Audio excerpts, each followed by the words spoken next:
நிச்சயம் திருமணம் செய்து கொள்வேன் சொல்கிறார் த்ரிஷா. த்ரிஷா நடிச்சிருக்கும் என்றென்றும் புன்னகை வெளியாகியிருக்கிறது. த்ரிஷா என்றில்லை, எல்லா நடிகர்களுமே தங்களின் படம் வெளியாகும் போது இந்த படம்தான் எனக்கு ஸ்பெஷல் என்று ஒவ்வொரு முறையும் கூறுவதுண்டு.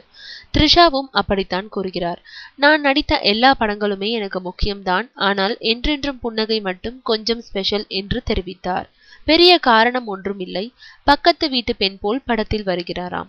இயக்குனர் அகமது என்னுடைய கேரக்டரை சிறப்பாக வடிவமைத்துள்ளார் என்றும் தெரிவித்தார். கடந்த சில வருடங்களாக த்ரிஷாவிடம் தவறாமல் கேட்கப்படும் விஷயம் திருமணம். அதற்கு த்ரிஷாவின் பதில், கண்டிப்பாக திருமணம் செய்து கொள்வேன். வாழ்க்கையை முக்கியமாக ஒருவருடன் பகிர்ந்து கொள்வது இனிமையானது என்று கூறினார். கண்டிப்பாக என்று அழுத்துவதை பார்த்தால் அடுத்த வருடமே அந்த மங்கள நிகழ்ச்சி நடக்கும் போலிருக்கிறது.